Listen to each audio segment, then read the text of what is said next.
Well, good morning, good afternoon, good evening. Whoever you are, wherever you are, whenever it is for you. For me, it is just past midnight on Wednesday, July the 8th. July, not June. I put June on one of the videos today. July the 8th, which makes this the news and the events for Tuesday, July the 7th, day 1595 of Russia's 3-day special military operation in Ukraine. How do you do? I'm Peter Alexeyevich, and this is the Live at 5 from Kyiv, coming to you live from this major European capital, currently at war. I see the peeps are coming in. Hey, Truth Hurts, how you doing? Good evening. Hey, Steve-O. Hey, Dan. Hey, Sarah.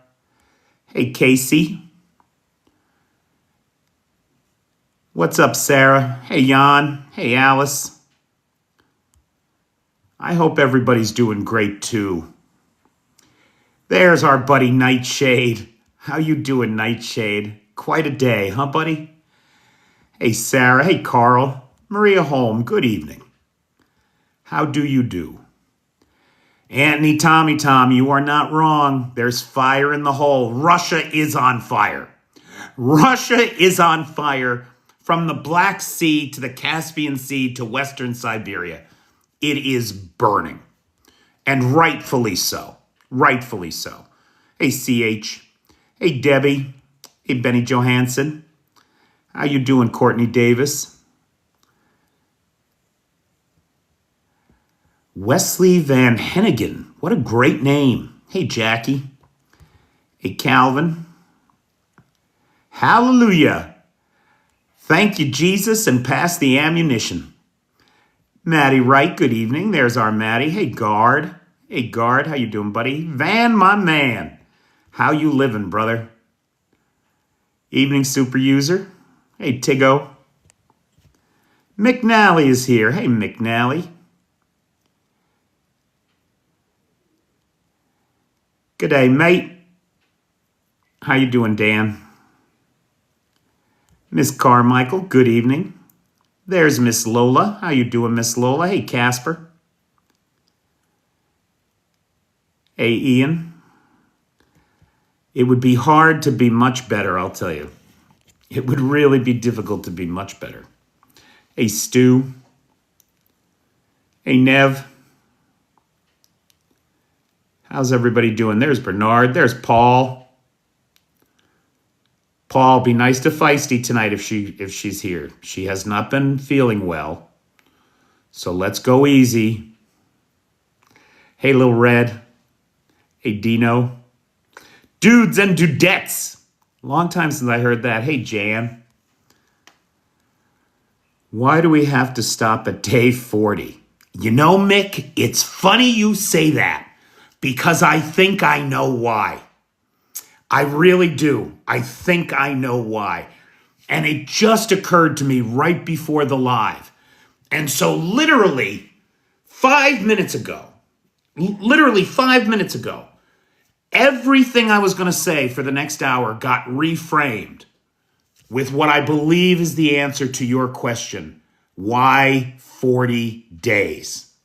And that is really where we should start tonight. But first, let me thank our dear friend of the channel, Cynthia, and Tony. I'm going to mention Tony too. Beatricella, who are the sponsors of tonight's live. If you would like to sponsor live, that would be great. You could do it the way that our dear friend Victoria did it. She's going to be our sponsor tomorrow or Thursday. I have to look, but this week, right? And I think Ben Tilley is on deck tomorrow. But Victoria joined the Patreon at just the $5 a month level and paid for the year up front. If you do that, you get a live sponsorship. Or if you join at the Sea Babies level or higher, you get a live sponsorship as an additional benefit to your membership level. So for anybody out there that has been following this channel but has not supported it, now would be a great time to join the Patreon because you would also be publicly thanked and appreciated. So thank you so much, Victoria. Welcome to the Patreon. And big thanks to Cynthia, who is our sponsor tonight. Now, the very salient question of why 40 days? Why do we have to wait 40 days? Ladies and gentlemen, think about what's happening right now. We are only day 12. We are less than a third of the way into the so-called pressure campaign on Russia. And 50% of their refining capacity is now offline. We talked about the hit on Omsk refinery last night. Omsk is the largest refinery in all of Russia. It refines, Anthony's on board. You know what I'm talking about, pal. Omsk refines 8% of Russia's oil. We know that refining capacity was down to 42% a day ago. Another 8% brings us to 50% offline. Can you imagine living in a country where 1 out of 2 barrels of oil that you need to drive your trucks, to drive your cars, to live your life isn't getting refined? We're already seeing people pull guns on other people in lines at gas stations inside of Russia. Hey, Colin, inside of Russia. We are watching it's my opinion that when Zelensky said a 40-day pressure campaign against Russia, he meant against the entire Russian society, not just the military. And that's what we're seeing play out. That's what we're seeing play out. He who can destroy a thing controls it. And right now, Ukraine is demonstrating very clearly they can destroy Russia's oil production and refining capabilities. Russia is essentially a mono economy. The largest piece of their economy is the oil industry. If you destroy that industry, you destroy everything that makes Russia work. And right now, we are watching Ukraine systematically destroy that industry. Putin and his war in Ukraine are quickly becoming an object lesson in the dangers, not only of imperialism, but of mono economies that pursue imperialistic intents. Now, for followers of this channel, you know that if I just put on my tinfoil hat for a second, it's my belief that the oligarchs of the world, the Mohammed bin Salmans, the Maduros, the Putins, and Trump are a criminal gang, a conspiracy that is dedicated to extracting the wealth of the world and keeping it to themselves, keeping their people impoverished so that they have all the money, all the power, and can literally buy and sell human beings, order executions, order their rivals to be destroyed, and have the money to buy otherwise decent people into their globalist club, or whatever you want to call it. I don't like that term, globalist. But you're not wrong. There is a globalist criminal syndicate. It is the Epstein class. It is the Trumps and the Putins, and they are all in it together. And what the Ukraine war should be a wake-up call to the world to get off of fossil fuels, to shake off this evil, so that people can live free lives. And we don't let wealth get concentrated in the hands of any particular group, because this is where it leads. Power corrupts. Absolute power corrupts absolutely. And the Putin regime, the Trump regime, the Maduro regime, the Mohammed bin Salmans of the world, they are all absolutely corrupted and happy to see 1 million of their own people die on the battlefield if it means that they can corner the market on natural gas. Because when we look at it, that's what this all comes back to. Natural gas. It was the proven gas reserves in Crimea. The threat that a Ukrainian natural gas business with Europe posed to the Russian economy that led to this war. Make no mistake. Putin has dressed it up in his bullshit ahistorical retelling of history, where Ukraine and Russia, one people. Ukraine, always historical Russian lands. This is bullshit of the first order. And any Ukrainian you talk to will be happy to tell you that it's a load of horse shit that nobody should listen to. Now, Ivan brings something up that we have to talk about, and that's the fucking tankers. The fucking tankers. 12 tankers. You heard me right. 12. On last night's live, we talked about 2. Then today, we got news about 8 more.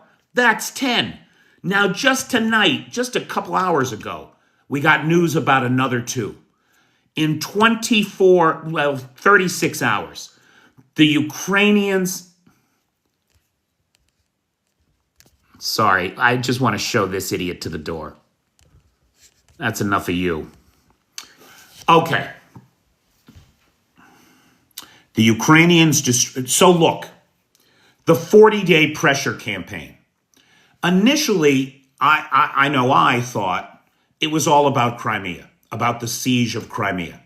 And we have seen and continue to see every single day substations hit, energy infrastructure hit, oil infrastructure hit, oil storage hit, to the point where there isn't any storage left on Crimea hardly.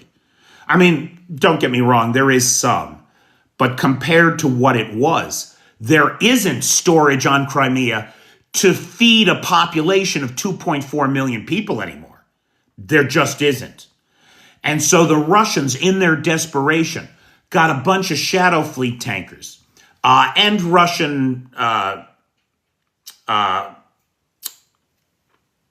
military refueling tankers to load up with gasoline and diesel and bring it over to Crimea.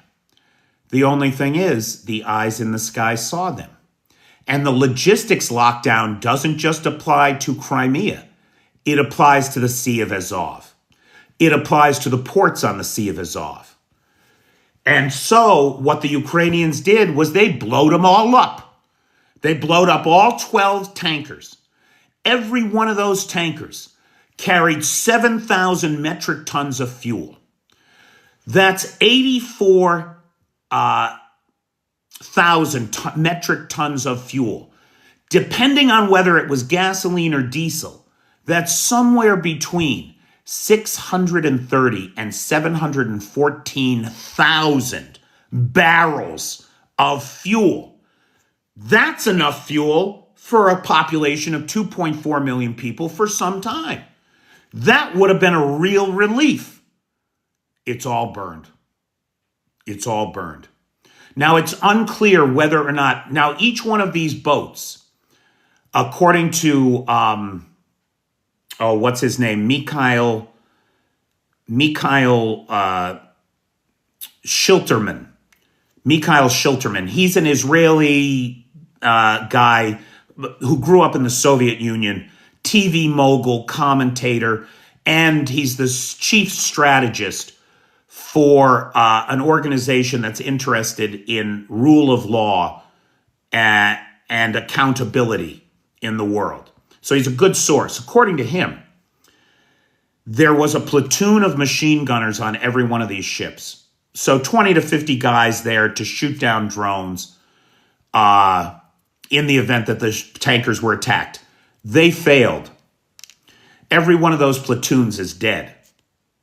The tankers themselves have been immolated like a Viking funeral on the Sea of Azov.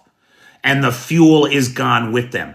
In a country where there isn't enough fuel, in a country where fuel production capacity has been reduced by 50% in a country whose only economy is fossil fuels. Russians can't get gas. And all of that product is off the market. And it will never reach Crimea, right? It'll never reach Crimea. Now, when this first started, when Zelensky announced the 40-day pressure campaign, I thought it was all going to be about the siege of Crimea, cutting Crimea off, killing the power infrastructure there, which they're doing, right? And that's got real consequences in Crimea because Crimea is an arid place. You shut off. Sorry, some idiot is talking about nuking them. Russia's never going to use a nuke, and everybody on this channel knows why. Because they can't trust their own nukes. That's why. They're as likely, if the Russians shoot off a nuke, especially if they load it up on an Oreshnik, they are as likely to irradiate Moscow or Minsk as they are Ukraine. Hey, Sven. So give me a fucking break with your nuclear bullshit. And anybody who is hiding their heads in the sand, living in fear of Russian nuclear threats, give it up. Hey, Uncle Christopher. Give it up. Because nobody that's paying attention to this is afraid of Russian nukes. They're not going to do it. Russians light off a nuke, 400 years of Russian history comes to an end in 42 minutes. Fuck them. Our nukes work. We know that. Exactly, Anthony. Exactly. So I thought that this 40-day campaign was about pressure on Crimea. It's much more than that. But Crimea is the goal. Making Crimea untenable for the Russians is the goal. I saw a satellite photo of Crimea at dark at night last night.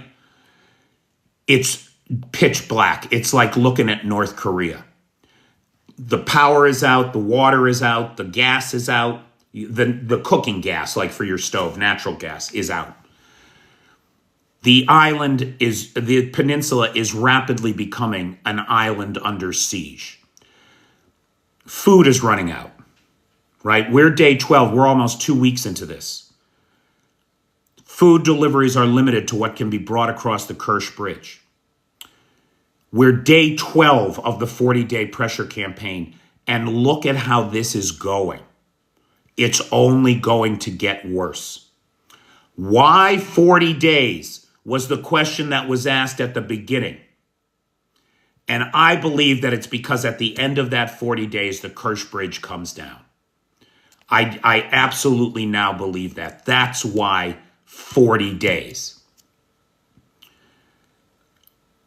We know they have the weapon for it. They just unveiled the weapon, right? The weapon is a fucking torpedo that's driven by AI. It's an unmanned underwater vehicle. It's got 1,000-kilogram explosive warhead on it. That's a ton. That's a ton of TNT equivalent.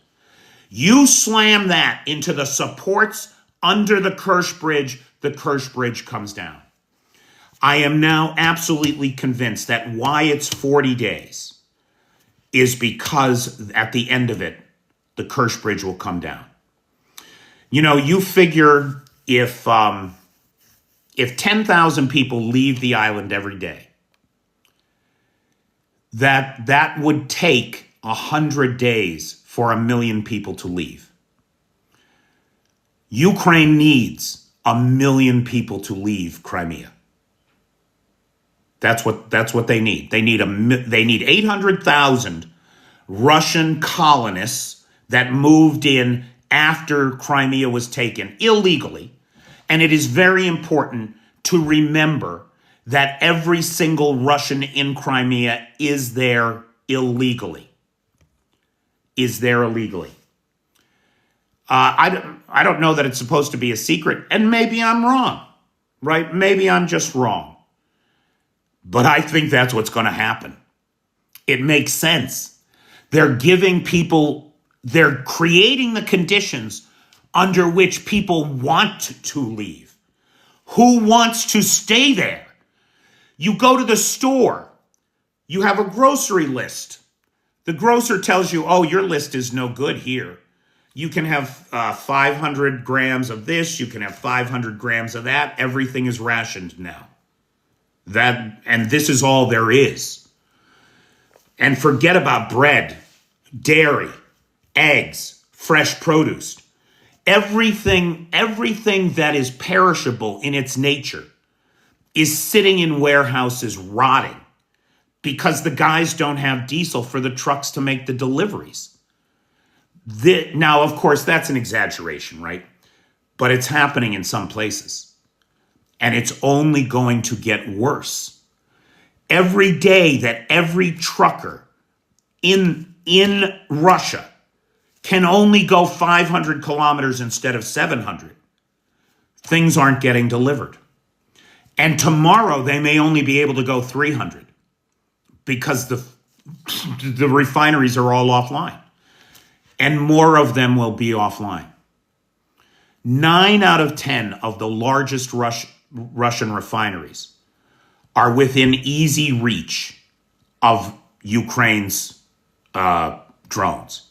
And now, with Omsk offline, with Omsk on fire, with 2 of the primary processing units hit, we don't know if Omsk is going to come back online anytime soon, or if it's going to be offline for a period of time. And the longer it is offline, right, that's almost 10% of Russia's fuel right there in that one refinery.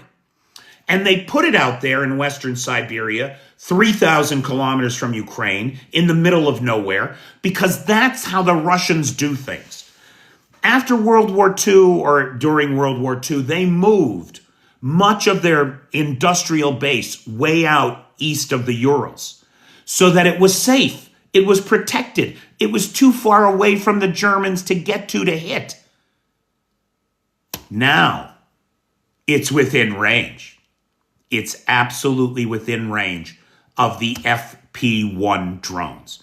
The FP-1 drones are built with a distance, a long-range capacity of 3,000 kilometers. And we are seeing that happen right now.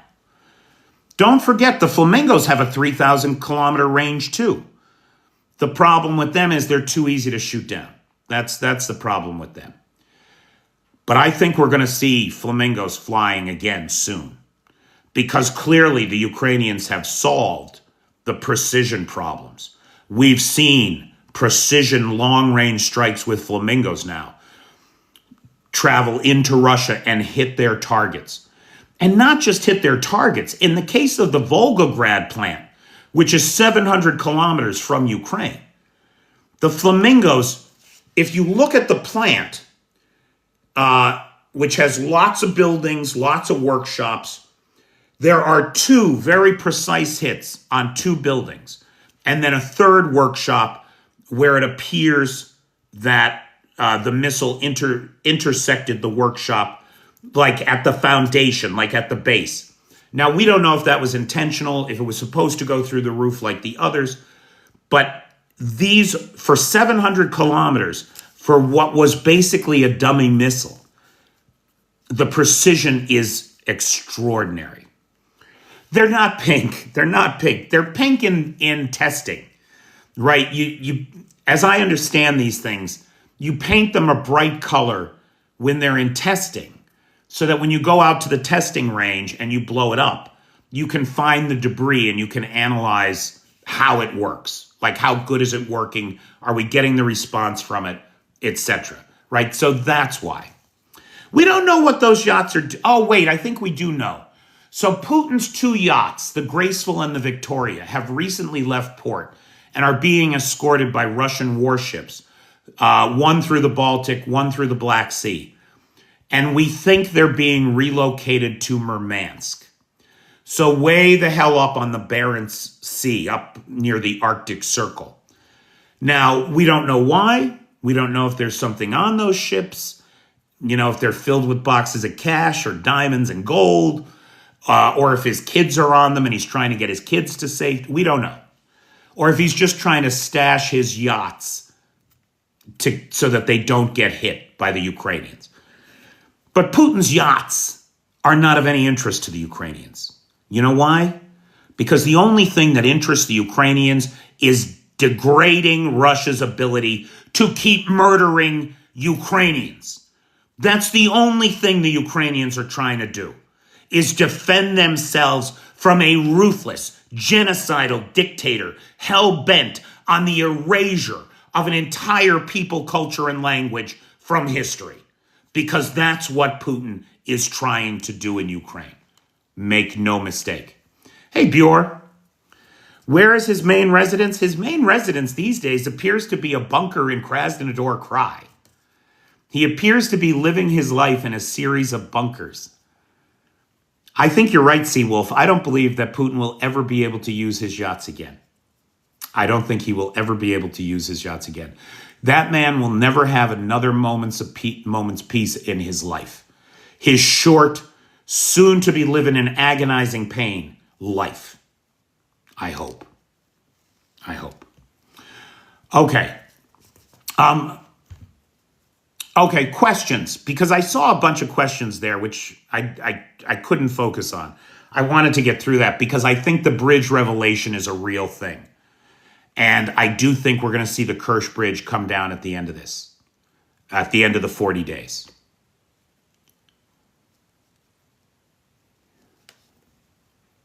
Will Russia lose? Yes, Russia's going to lose everything. 30 years from now, my grandchildren will not recognize Russia from the way that it looks today. It will be completely unrecognizable. Look, the Chinese want their 170 billion back, and they're going to get it one way or another. For the Chinese, the loss of northern Manchuria 200 years ago is a recent event. You're talking about an empire that's 5,000 years old, continuously, a continuous empire for 5,000 years. These folks, 200 years is nothing to them, and they want northern Manchuria back. There's no doubt about it. Vladivostok is a Chinese city. It's not a Russian city. It's a Chinese city. They want it back. The Russians owe them $170 billion. They have a water crisis in China. And Lake Baikal is the world's largest source of fresh water. The Chinese have put $170 billion into Russia's Belt and Road Initiative, and they want it back. And this war is going to make it impossible for the Russians to ever pay that money back. China's going to take it out in land. Make no mistake. It's already in the Chinese papers. For those of you that follow the channel, you know I was in China back in February.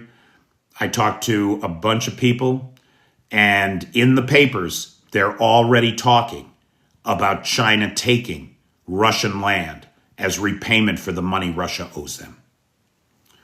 Benny Johansson has a great question. The big problem that Ukraine has today are Russian ballistic missiles. Can Ukraine take out the Russian factories that produce those ballistic missiles? And Benny, I can tell you right now, in the last 2 weeks, we have seen 3 strikes on... Now that was a missile. That I just heard I don't know if it was intercepted or if it was a strike, but we're not even under air raid alarm. That's very unusual. That's very, very unusual. There's the air raid siren.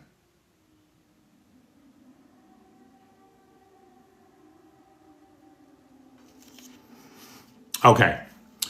So Ukraine has struck 3 of the production facilities that make critical parts for the Russian ballistic missile program. Specifically, the one thing that all the factories that were hit had in common was that they made critical electronic components, launchers, or sensors for the Russian Iskander missile program.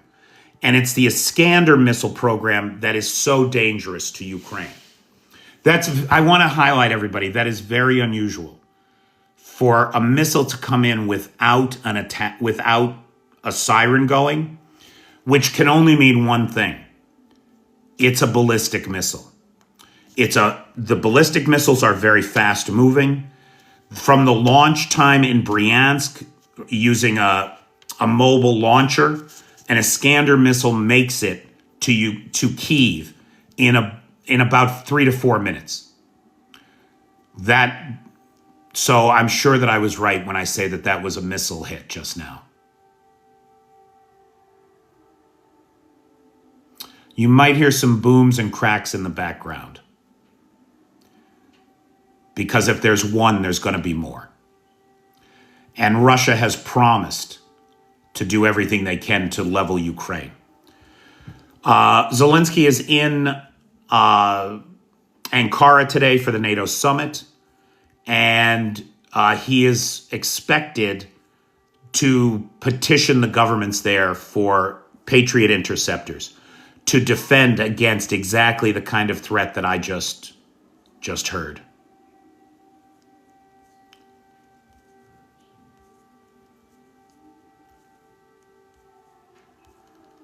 Is there any intelligence that tells us people are beginning to leave Crimea? Oh, hell yeah, John. We got pictures and video coming out every day of these huge lines at the Kerch Bridge. As many as 5,000 cars backed up as far as 15 kilometers. Now, 5,000 cars, if there's 3 people in each one, that's only 15,000 people. Ukraine needs 1 million people to leave Crimea. So the next 40 days, making Crimea unlivable for the Russians. And I want to highlight that this is very difficult. A siege is like the most nightmarish, as I understand it, right? Because I'm an American. I've never suffered. I don't know what suffering is. I've been spoiled my entire life. I've always had we've always had so much food that we had 2 refrigerators and a freezer, right? You have the one in the kitchen where like the active food is. Then in the garage, you have a drinks refrigerator that's filled with your beverages. And then there's a little freezer in the bottom where you keep the tater tots. And then you have a chest freezer, an entire freezer just where you put your deer meat after deer season, right? Or maybe a friend butchers a cow and you go in on a cow together and you stock up. That's the world that I've lived in my entire life, a world of plenty, a world of abundance, right? If anybody's ever seen me in profile, you know what an abundant life I have lived. This is the age of bounty. And right now, Russia is facing famine. They're facing famine. We just got data today from the Kremlin's Rosstat. They're the ones that publish statistics about what's happening in Russia. Only 1/3 of the wheat harvest has been harvested inside of Russia.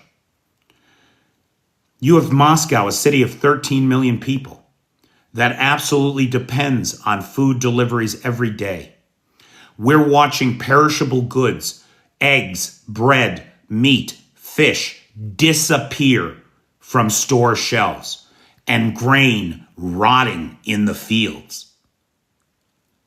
Famine's hand is about to stalk the Russian land. And it's going to be a disaster. If the Ukrainians can keep it up, right? If the Russians can't come up with a countermeasure, if the Ukrainians can keep this pressure up, Russia's going to be begging the world not for gasoline. They're going to be begging the world for food. It's coming. And the Ukrainians are keenly aware that this means that the pro-Ukrainian people in Crimea are going to suffer. The pro-Ukrainian Russians, because there is such a thing as that, and they live in Crimea, some of them.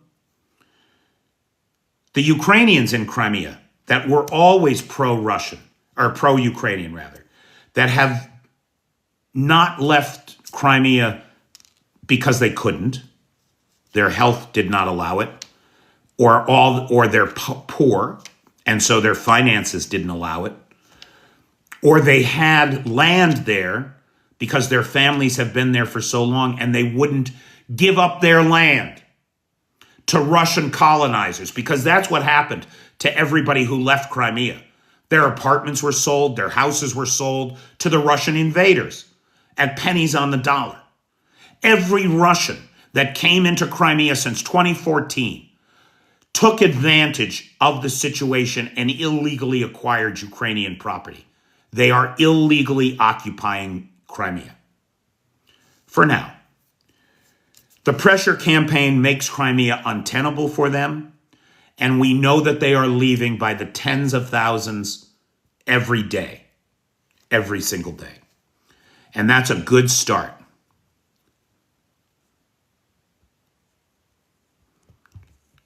Oh yeah, there's going to be a lot more oil rain.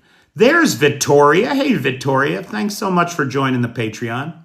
You're going to be our sponsor this week. I forget, did I tell you Wednesday or Thursday? I have to look it up. But either tomorrow or Thursday.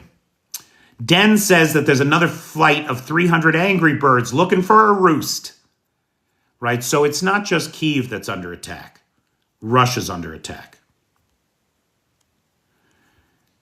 Now, Paul makes a good point. To leave Crimea, they need fuel. Do they? In fact, Paul, they don't. And the reason that I say that is because the state has now organized bus transport. You can get a bus to the train station in, I think it's in Simferopol. I don't think it's in Sevastopol. But anyway, you can get a bus to a train, and then the train will take you back to Russia. And lots of people are leaving that way. So it's not just the 5,000 cars lined up at the Kerch Bridge trying to get across. And the reason that they're lined up there is because the Russians are so paranoid that the Ukrainians are going to try to drive a car full of explosives over the bridge and blow it up, which they have done before, by the way. So it's not a completely unreasonable suspicion. It's just that at this juncture, strategically, it doesn't make sense. At this juncture, you want the Russians gone. You want them to leave. And so what the Russians are doing is they're searching every vehicle for explosives before they let them on the bridge. That process is creating the line of traffic. That and the fact that there's only one lane usable on the bridge. So it's only ever opened in one direction at a time for a period of time. Now, I think the schedule used to be 3 hours to Russia, open to Russia, 3 hours open to Crimea. But I think that has changed. I think it's now 5 hours. This is unconfirmed, so I hesitate to say it. But I think that because there's so many more people trying to leave the island, they've got it open 5 hours one way and only an hour or 2 hours in the other direction. But they got to keep it open in the other direction because that's how the food gets in. And any little fuel that's getting in. I think they're very hesitant to drive fuel trucks across the bridge because those become targets that could destroy the bridge. I've never gone to a shelter since I've been here. I'm a terrible, terrible example to people. No one should pay any attention to me. Because I'm an idiot. And I believe, I absolutely believe that it doesn't do me any good to be here. Like we're in a live, you hear the air raid siren. It doesn't do me any good to be here if I shut the goddamn thing down and go to a shelter. You should hear what's happening. You should feel it. That feeling you had, Victoria, when you heard that air raid alarm, I want you to have that. I want you to feel it. I want you to feel the fear that 4 million people in this city are experiencing right now. That's my fucking job. And I'm not going anywhere. Well, I might get deported. But that's my problem. It's funny. The left bank has big fires before the alarm. Do you have any details on that? Do you know what's going on?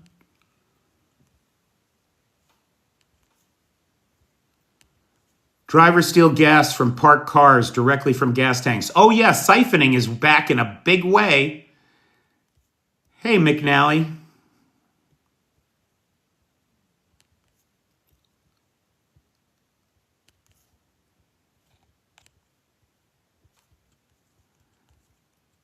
But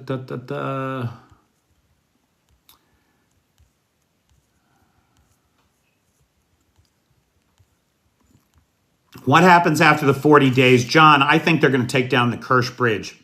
I think that this 40 days, and I just had this revelation moments before the live, but I do think that the 40 days is the warning to everybody in Crimea to get out now. Because once the Kerch Bridge comes down, that's it. It's going to be a nightmare. And I want to point out that the Ukrainians are aware of that. And for the Tatars in Crimea, the resistance forces in Crimea, the Ukrainians in Crimea, we've now heard Robert Brovdy from Magyar's Birds, Chief of the General Staff, Alexander Syrski, and today, Defense Minister Fedorov, all apologize to the pro-Ukrainian people in Crimea, saying, look, we're sorry. We know this is going to be hard. We apologize for the drone hits. We apologize for the power outages. We apologize for the lack of water. But we have no other way, as to quote Robert Brovdy, to dislodge 1 million occupiers. So please bear with us. And the Kyiv Post just ran a report where they talked to a bunch of pro-Ukrainian people in Crimea. And the mood is not one of, oh my gosh, we're suffering. It's one of hopeful anticipation for the liberation of the peninsula. At least the people that the Kyiv Independent talked to. If there is no harvest or butcher, Russia will have a hard time for several years due to food shortages. Hell yeah, they will. It's really going to be a problem. Paul made a good point. Interesting. First time for everything, Feisty. First time for everything, right? People may have to abandon their cars to get out of Crimea. That may have to be what happens. Get on the train, take the bus to the train, and leave your car behind. I don't consider that to be a sacrifice when I know so many Ukrainians who the Russians have destroyed everything of theirs. They have lost everything. A dear friend of mine, she didn't just lose her house. She didn't just lose her car. She didn't just lose her life, and the life she was living in Donetsk. She lost her husband because he was pro-Russian. And he's now in Moscow, and she's here, and her entire life is over. Not over, I shouldn't say that, but you know what I mean. She's got to start fresh. And at our age, that is a hard, hard thing to do.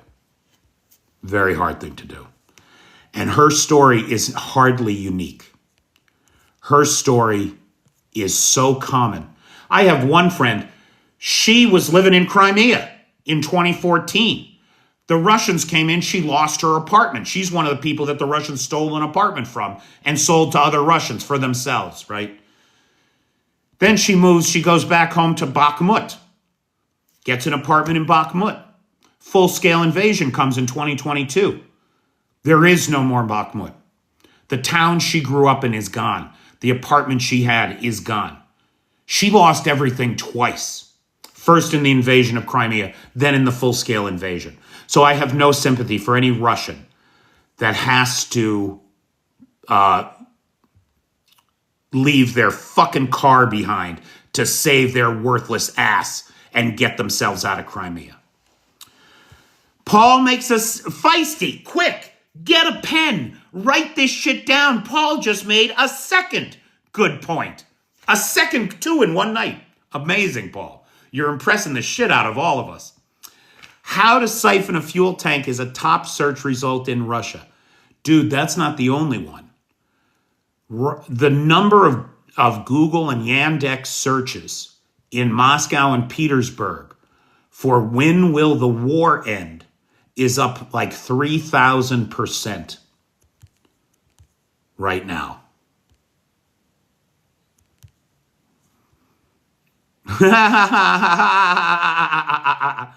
I didn't comment on the Lada thread, but Rosvi, I have to tell you, this is a great response. You can say what you want about a Lada, but you can fix it with one screwdriver. Whatever's wrong with it, it doesn't matter. And if it's an older model and you can't get the parts, you can make your own. It's really, there is that to it. My buddy, well, you guys know Dragon. Dragon used to have a Lada. He says it was one of his favorite cars of all time.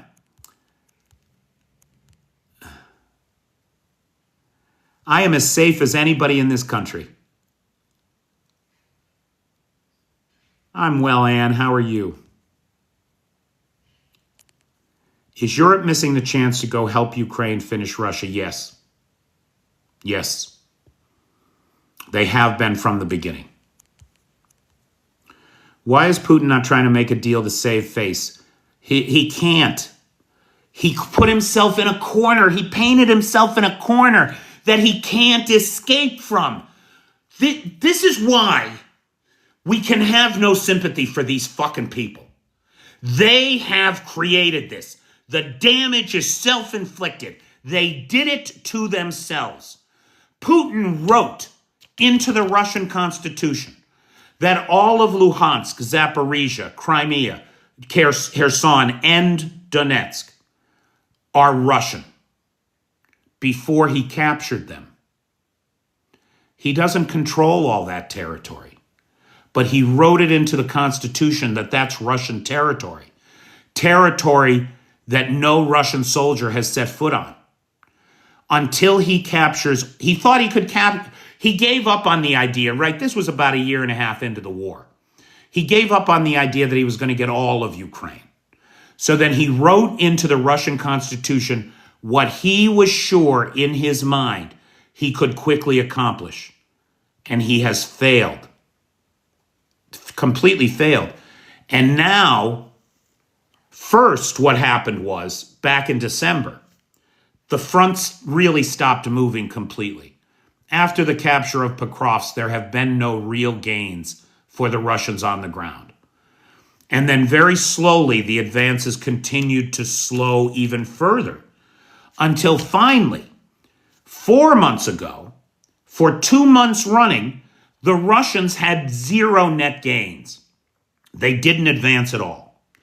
And now for the last 2 months, the Ukrainians have made very marginal advances, small advances. For the month of June, they took back 9 square kilometers, which is nothing. It's insignificant. You might as well say that the front hasn't moved. But that's a big change from 4 years of the Russians consistently, if slowly, moving forward on the front. The tide may well be turning in Ukraine's advantage. Putin's choices are extremely limited now. Putin can either cut a deal and get out, in which case the Russian people will tear him limb from limb. His entire regime will fall and Russia will descend into chaos. Or he can go to a general mobilization and he can try to organize the entire society behind his war. I saw an interview with Ann Applebaum today. She believes that that will be a failure, that it will lead to real pressure on the regime from the people. The people will tear Putin apart, the regime will collapse, and Russia will descend into chaos. Do you see where I'm going with this? Russia has created a scenario for its own self-destruction, and the pressure campaign is accelerating that destruction. It's coming. As sure as your next heart attack, it's coming.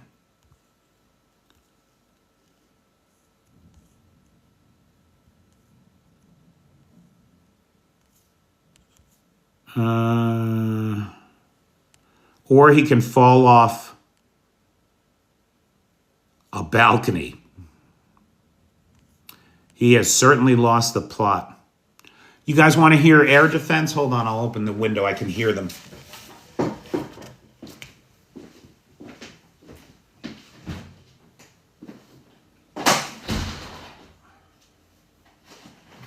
Oh, that feels nice. It was a little muggy in here. The weather's been very nice. Need to keep hitting Moscow. I couldn't agree more, Anthony. You hear that? That's a missile. That's a missile detonation. Black Sea Naval HQ on lease from Ukraine after USSR dissolution. The Black Sea Fleet HQ has now been moved to Novorossiysk, which is hysterical to me, I got to tell you. So this was just announced right before the pressure campaign started, or right at the beginning of it. So about 10 or 12 days ago. Black Sea Fleet is done in Sevastopol and Simferopol. They're moving the entire thing to Novorossiysk. We also had unconfirmed reports that Russia had a plan for the evacuation of documents from Crimea. And it appears it's a little bit iffy. I can't say for sure that it's happening, but it appears that they may be trying to get all of the documents of the FSB offices, the Naval HQ, the GRU offices, etc. Get all of those documents and paperwork out of Crimea right now. So they're far less concerned about the lives of the citizens that they suckered into buying stolen Ukrainian property from. They're much less concerned about the lives of their citizens and getting them out of Crimea than they are the documents that will be used against them in The Hague.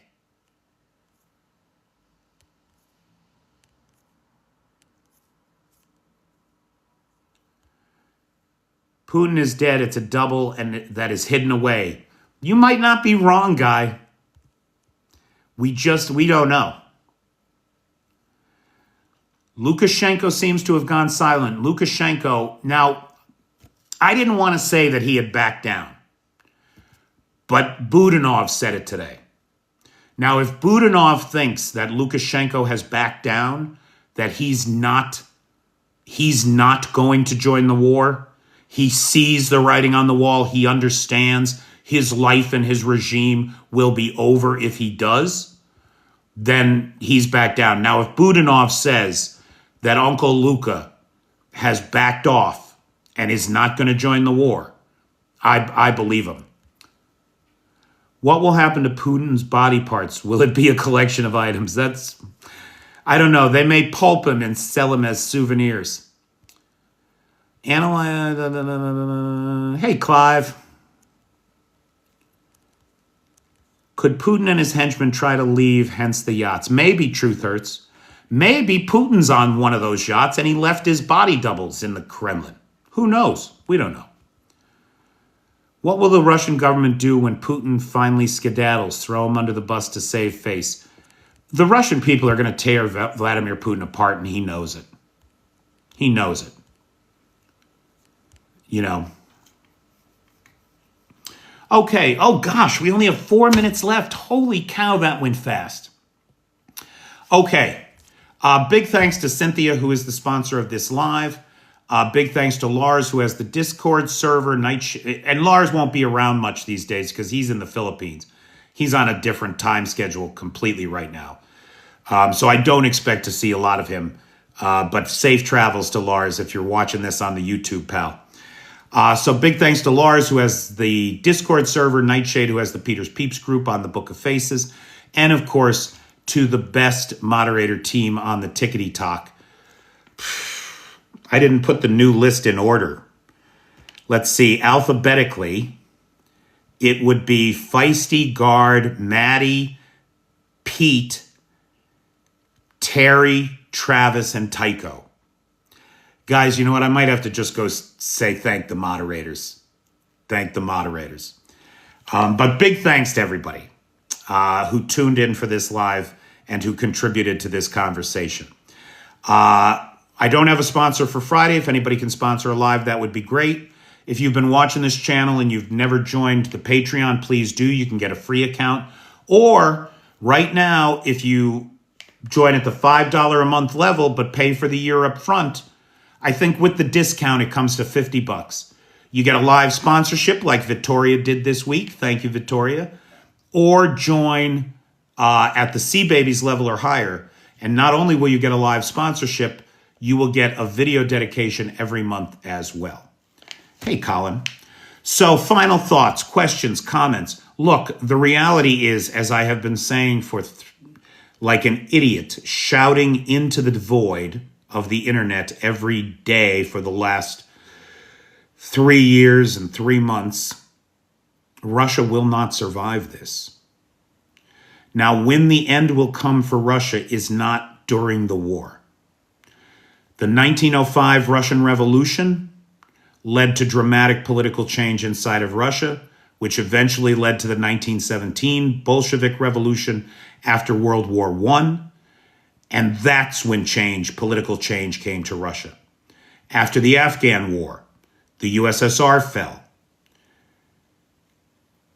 Russia's massive political change comes to Russia only after the country has been defeated on the battlefield. Within 36 months, this is my prediction, and I will put money on it for anybody who wants to place bets. Within 36 months of the shooting stopping in Ukraine, Russia will become unrecognizable. The Russian Federation we know today is done. It is a failed state about to descend into the worst kind of chaos. And it is so important that we not help them. We cannot feed them this time. We have fed them every time, and all it has done is bred a new generation of our enemies intent on our destruction. The Russian culture is a failed culture. The Russian state is a failed state. Russia must be destroyed. And it's the Ukrainians that will do it. Okay. Would China take Putin in? Seems unlikely. China will be very happy to take Eastern Siberia, though. They'll be very happy to take that. They'll take the oil, they'll take the gas, they'll take Baikal.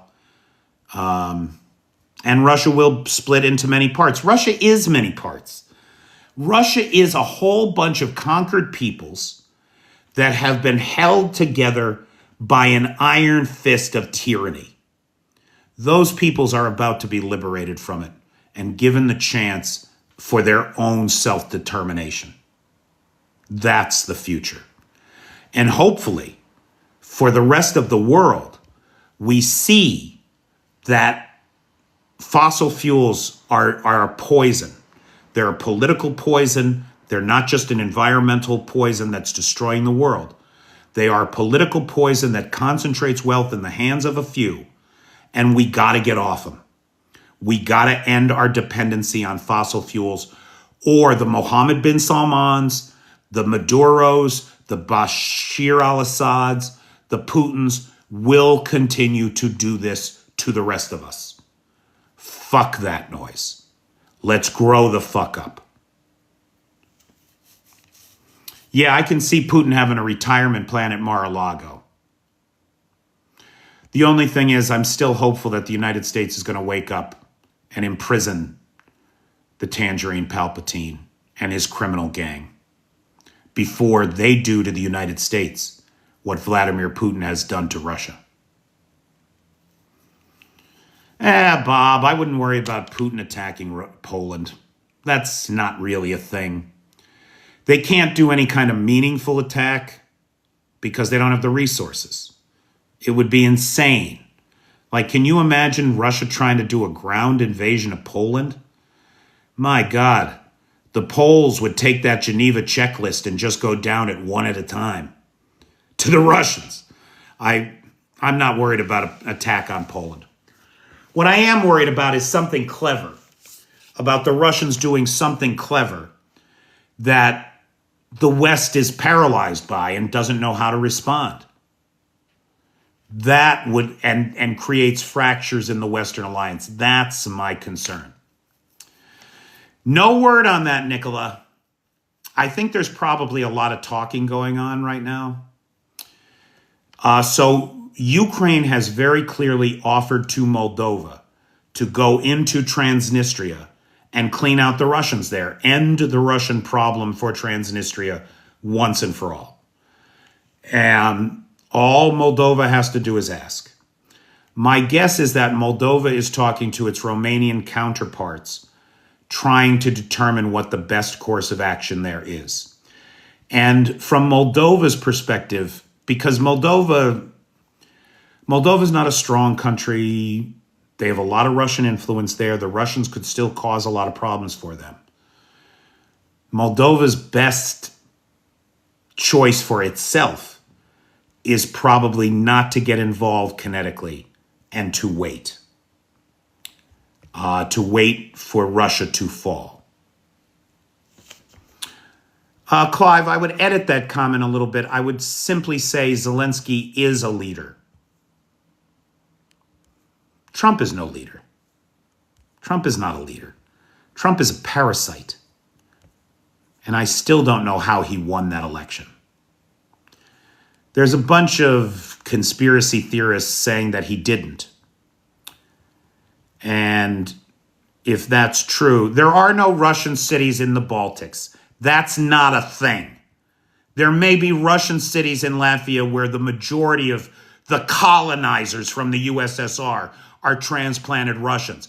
It doesn't make it a Russian city. Right there, that's Russian propaganda. That's bullshit. Well, you're much kinder than I am, Clive, right? I'm a rude, crude, unsophisticated asshole. People are happy to tell you that, too. Trump's a grifter, exactly.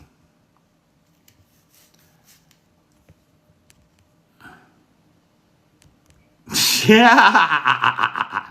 You're funny, guard. Okay. You and me both, Feisty. What's your best guess of what happens to Russia after Putin? An orgy of violence, the likes of which we have not seen since the killing fields. I mean, starvation, depression, desperation, mass migration. Russia will not survive this. I don't have any thoughts on the Middle East. This is a Ukraine channel.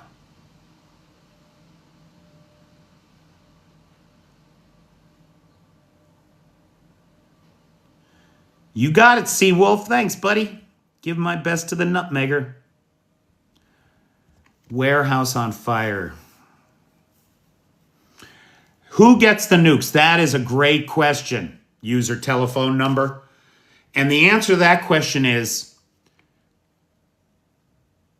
when the Russians are starving, or whoever the power structure is that takes over and happens to be in charge of an area where there are nukes, we trade them their nukes for food.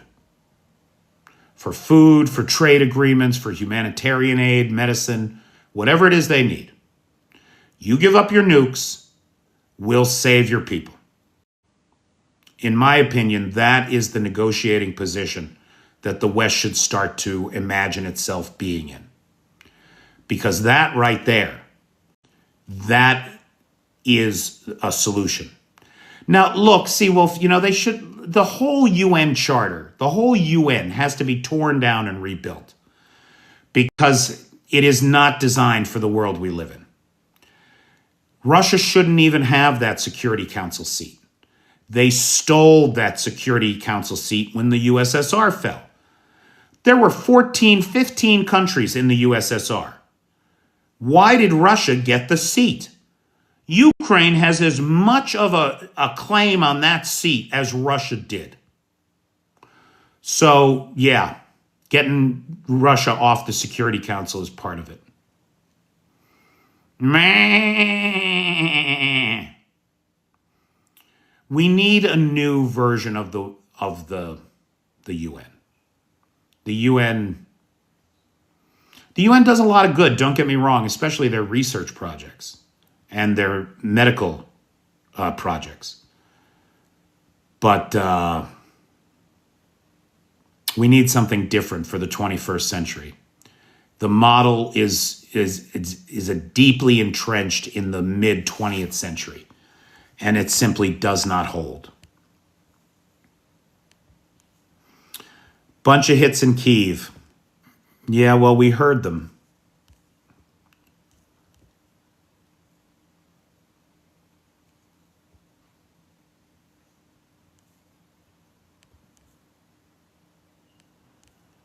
Yeah, we need to reimagine what the future looks like.